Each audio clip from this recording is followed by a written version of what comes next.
Alkitab bukan sekedar kumpulan kata. Setiap halaman dipenuhi dengan kehadiran Roh Kudus.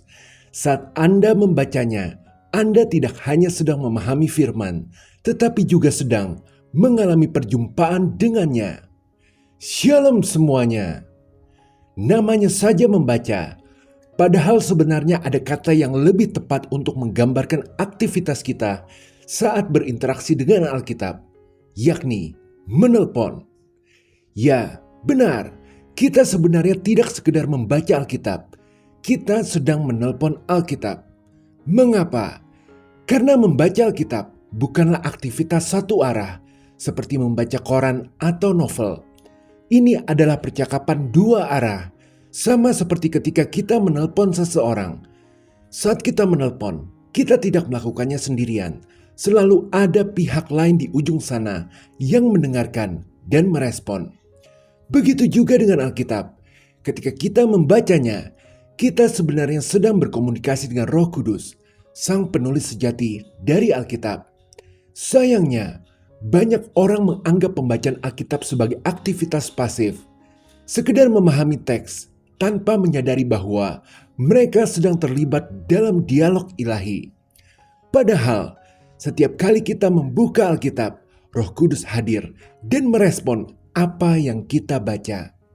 Maka hari ini kita akan menggali rahasia mendalam tentang bagaimana Roh Kudus bekerja saat kita membaca Alkitab dan apa yang dirasakannya.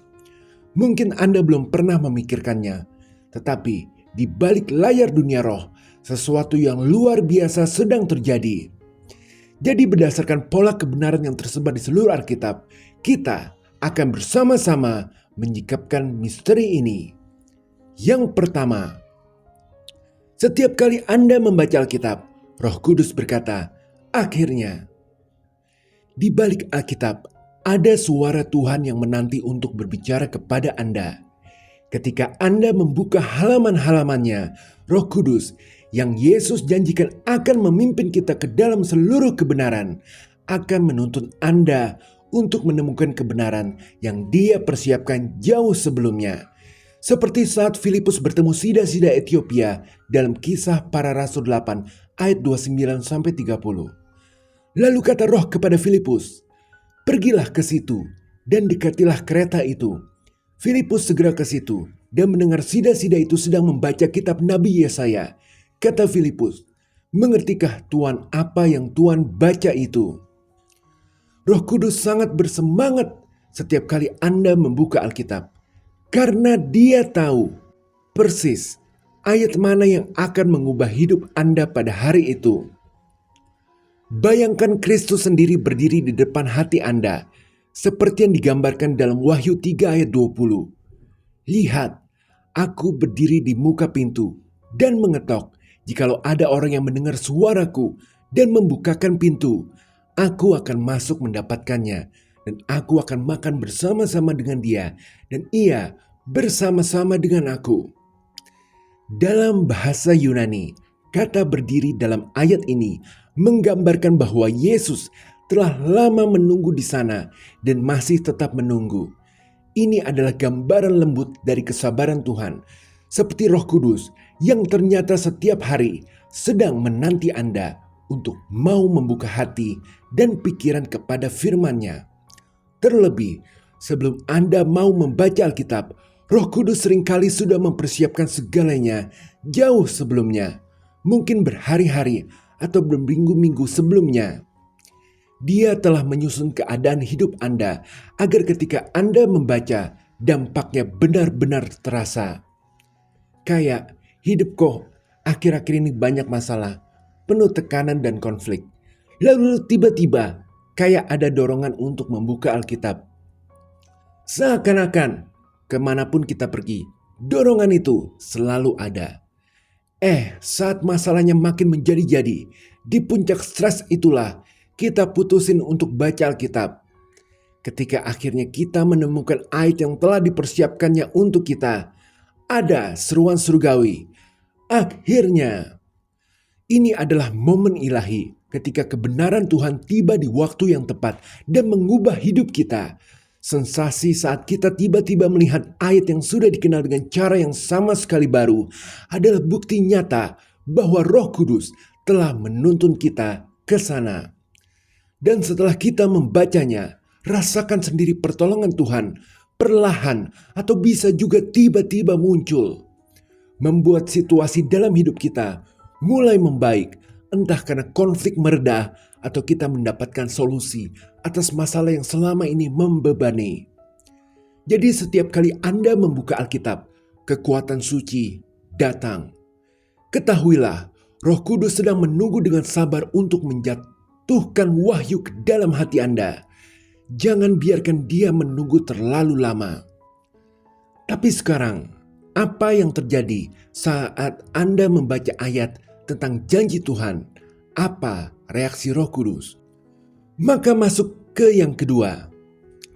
Ketika Anda membaca janji-janji Tuhan, Roh Kudus bersukacita. Mengapa? Karena dia tahu bahwa apa yang baru saja Anda baca akan segera terwujud dalam hidup Anda. Bayangkan ini, setiap kali Anda membaca janji seperti, "Aku sekali-sekali tidak akan membiarkan engkau, dan aku sekali-sekali tidak akan meninggalkan engkau." Atau, "Aku tahu rancangan-rancangan apa yang ada padaku mengenai engkau." Roh Kudus menari di sekitar Anda dengan sukacita ilahi. Roh Kudus bersukacita saat Anda menemukan janjinya, karena dia tahu janji Tuhan adalah ya dan amin, pasti akan tergenapi dalam hidup Anda. Gambaran ini bukan sekedar perasaan saja, ini adalah realita. Kita melihat dalam Yeremia 1 ayat 12. "Lalu firman Tuhan kepadaku, baik penglihatanmu, sebab aku siap sedia untuk melaksanakan firman-Ku." Tuhan menyatakan bahwa dia siap sedia untuk melaksanakan firman-Nya. Kebanyakan orang saja, jika kita memberi perintah, lalu mereka menjawab dengan kata, "Siap." Kita tahu bahwa dia akan melakukannya. "Tolong ambilkan ini." "Siap." "Tolong bantu ini." "Siap." Terlebih Tuhan yang berkata, "Siap." Maka kita tahu sekarang bahwa Tuhan akan segera aktif mengawasi guna memastikan bahwa segala janji-janjinya itu dapat terwujud dan bisa dirasakan oleh panca indera kita. Dan Roh Kudus sebagai Tuhan yang berperan dalam proses penggenapan janji Tuhan bersukacita saat kita membaca dan percaya betul dengan janji Tuhan. Maka perhatikan setiap kali kita membaca janji-janji Tuhan dengan iman, pasti ada sensasi sukacita, kedamaian, atau kegembiraan. Ini adalah limpahan sukacita dari Roh Kudus yang berdiam dalam diri kita. Roh Kudus sedang gembira merayakan iman Anda terhadap janji Tuhan yang baru Anda baca itu, karena dia tahu bahwa janji tersebut adalah benih yang akan bertumbuh menjadi kenyataan dalam hidup Anda. Terlebih saat Anda merenungkan janji-janji itu, Roh Kudus mulai membuka pintu bagi penggenapannya dalam hidup Anda. Ya, merenungkan janji Tuhan adalah langkah awal untuk menerima berkat dari surga. Jadi bacalah janji-janji Tuhan hari ini dengan hati yang penuh iman. Lihat, Roh Kudus menari di sekitar Anda, merayakan setiap langkah awal Anda menuju penggenapan dari janjinya. Tetapi bagaimana jika kita melewatkan ayat yang berisi perintah Tuhan untuk mengampuni? Bagaimana reaksi Roh Kudus? Ini sungguh penting. Maka kita masuk ke yang ketiga. Roh Kudus berduka saat kita melewati ayat pengampunan. Bagaimana jika ayat-ayat yang Anda anggap biasa justru membuat Roh Kudus berlinang air mata, berduka karena Anda melewatkan tiket kebebasan? Ibrani 3 ayat 7-8a. Sebab itu, seperti yang dikatakan Roh Kudus, pada hari ini, jika kamu mendengar suaranya, janganlah keraskan hatimu. Perintah ini bukan sekedar nasihat moral, melainkan seruan langsung dari Roh Kudus yang aktif berbicara melalui firman-Nya. Dia begitu peduli dengan respon kita terhadap firman-Nya, terutama ketika menyangkut pengampunan.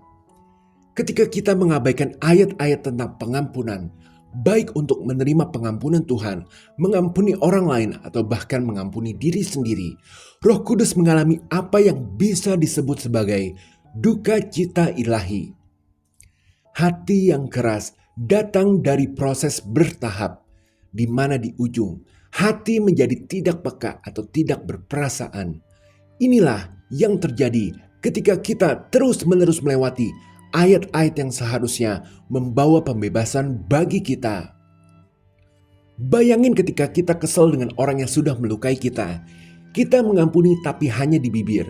Ini lama-kelamaan dapat membuat hati kita menjadi keras dan akhirnya menjadi batu sandungan dalam hidup kita. Sebagai roh yang memerdekakan, Roh Kudus memiliki misi untuk membuka pintu-pintu kebebasan melalui terang firman-Nya. Namun, seringkali kita mengabaikan ayat-ayat ini karena merasa tidak nyaman dengan akibatnya. Bayangin, harus menerima kembali orang yang kita ampuni seperti tidak terjadi apa-apa. Ketika Roh Kudus mengarahkan kita kepada bagian-bagian firman Tuhan tentang pengampunan dan kita memilih untuk tidak menerapkannya, Dia merasakan duka cita yang mendalam. Mirip dengan seorang dokter yang melihat pasiennya menolak obat yang bisa menyelamatkan nyawanya. Respon Roh Kudus ini adalah ekspresi kasih sempurna yang menyaksikan kesempatan transformasi diabaikan. Berarti bahasa Alkitab tentang Roh Kudus yang berduka itu di Efesus 4 ayat 30. Dan janganlah kamu mendukakan Roh Kudus Allah yang telah memateraikan kamu menjelang hari penyelamatan. Ini menunjukkan, bukan hati-hati loh, kita harus menjaga seperti kaca jangan sampai pecah. Melainkan bahwa Dia sangat peduli dengan kita, di mana Roh Kudus menangis saat kita mengabaikan ayat yang bisa melepaskan berkat Tuhan yang besar dalam hidup kita. Jadi setiap kali Anda membaca firman Tuhan, terutama tentang ayat-ayat tentang pengampunan, ingatlah bahwa itu bukan kebetulan. Roh Kudus sedang menawarkan kunci kebebasan melalui ayat-ayat yang tampak sederhana, namun ternyata syarat dengan kuasa Tuhan. Maka jangan abaikan panggilannya. Setiap ayat adalah undangan untuk masuk ke dalam dimensi baru dalam hidup kita, yakni kebebasan, pemulihan, dan berkat melimpah. Sekarang, apa yang terjadi saat Anda membaca ayat tentang peperangan rohani? Apakah dunia roh benar-benar bergerak? Jadi inilah yang keempat. Saat Anda membaca ayat tentang peperangan, Roh Kudus memerintahkan malaikat untuk siap-siap. Ketika Anda membaca ayat-ayat tentang peperangan rohani, surga langsung bergerak, para malaikat diutus, benteng-benteng musuh mulai berguncang, dan neraka tahu bahwa waktu untuk mengganggu hidup Anda sudah habis. Mazmur 103 ayat 20. Pujilah Tuhan, hai malaikat-malaikatnya, hai pahlawan-pahlawan perkasa yang melaksanakan firman-Nya dengan mendengarkan suara firman-Nya. Lihat, malaikat adalah pahlawan yang melaksanakan dan mendengarkan suara firman-Nya. Jadi ayat ini menyingkapkan kenyataan yang luar biasa. Malaikat-malaikat akan bertindak langsung sebagai respon terhadap firman Tuhan yang kita deklarasikan. Ketika orang Kristen membaca atau mendeklarasikan firman Tuhan, terutama bagian-bagian tentang peperangan rohani atau perlindungan ilahi, Roh Kudus segera mengkoordinasikan sumber daya malaikat. Tidak seperti perintah manusia yang memerlukan waktu dan upaya untuk dilaksanakan. Arahan dari Roh menghasilkan kekuatan spiritual yang instan, yang selaras dengan firman yang dideklarasikan. Inilah mengapa membaca ayat-ayat tertentu dengan lantang akan menciptakan perubahan nyata dalam suasana spiritual. Karena firman itu sendiri mengaktifkan pasukan malaikat, membuka pintu bagi kuasa ilahi untuk turun ke bumi. Tapi apa sih ayat-ayat perang itu? Mungkin Anda bertanya demikian. Ayat-ayat perang adalah ayat yang menegaskan otoritas Tuhan atas kekuatan-kekuatan setan dan hasil kerjanya. Beberapa contoh ayat perang. 2 Korintus 10 ayat 4-5. Karena senjata kami dalam perjuangan bukanlah senjata duniawi, melainkan senjata yang diperlengkapi dengan kuasa Allah yang sanggup untuk menentukan benteng-benteng. Kami mematahkan setiap siasat orang dan merubuhkan setiap kubu yang dibangun oleh keangkuhan manusia untuk menentang pengenalan akan Allah. Kami menawan segala pikiran dan menaklukkannya kepada Kristus. Atau Yakobus 4 ayat 7. Karena itu, tunduklah kepada Allah dan lawanlah iblis, maka ia akan lari daripadamu. 1 Yohanes 4 ayat 4. Kamu berasal dari Allah, anak-anakku, dan kamu telah mengalahkan nabi-nabi palsu itu, sebab roh yang ada di dalam kamu lebih besar daripada roh yang ada di dalam dunia. Dan lain-lain. Roh Kudus bersukacita saat kita menggunakan ayat-ayat ini, karena Dia ingin menunjukkan kuasa Tuhan dalam keadaan kita. Inilah yang menjelaskan mengapa banyak orang memiliki kesaksian bahwa merasakan terobosan besar setelah mendeklarasikan ayat-ayat tertentu atas situasi yang menantang. Mereka sudah mengalami hasil dari kuasa malaikat yang menanggapi firman Tuhan. Memahami ini mengubah cara kita membaca Alkitab. Ini bukan sekedar aktivitas pasif untuk mendapatkan pengetahuan, tetapi suatu sarana untuk mendapatkan kemenangan dari Tuhan di dalam kehidupan kita. Luar biasa. Jadi, bacalah ayat-ayat peperangan rohani dengan keyakinan penuh setiap kali Anda mendeklarasikan firman Tuhan. Ingatlah bahwa Anda sedang mengaktifkan kekuatan surgawi. Para malaikat sedang bergerak, benteng-benteng sedang runtuh, dan musuh sedang dikalahkan. Biarkan firman Tuhan menjadi senjata Anda. Berserulah dengan lantang, karena setiap kata yang Anda ucapkan adalah seruan bagi surga untuk bertindak. Sebagai pengingat, kita telah memahami 4 respon dari Roh Kudus saat kita membaca Alkitab. Dengan begitu, mulai sekarang sudah seharusnya ini mengubah cara pandang kita tentang membaca Alkitab.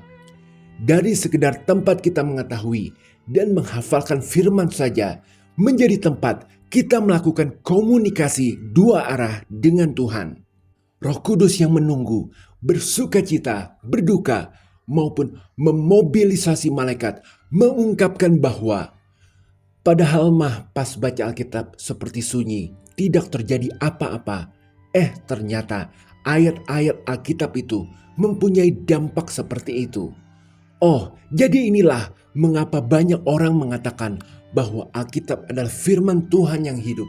Dan ya, pemahaman ini akan kita ingat selamanya dan mengubah perspektif kita, di mana saat kita menghadapi berbagai tantangan, kita bisa langsung menemui Tuhan lewat doa dan membaca Alkitab.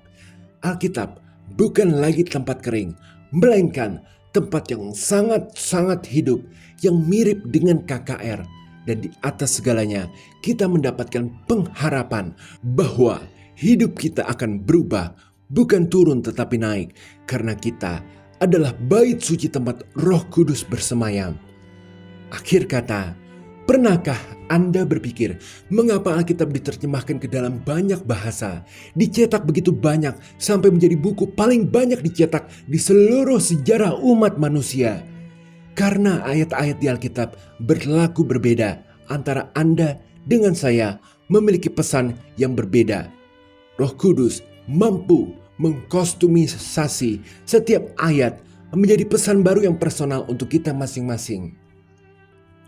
Artinya, setiap ayat unik bagi masing-masing pembacanya, tetapi memiliki prinsip yang sama untuk mencerahkan, untuk mengkoreksi, untuk memberkati, dan yang terutama untuk mensukseskan tujuan keselamatan terjadi bagi setiap kita.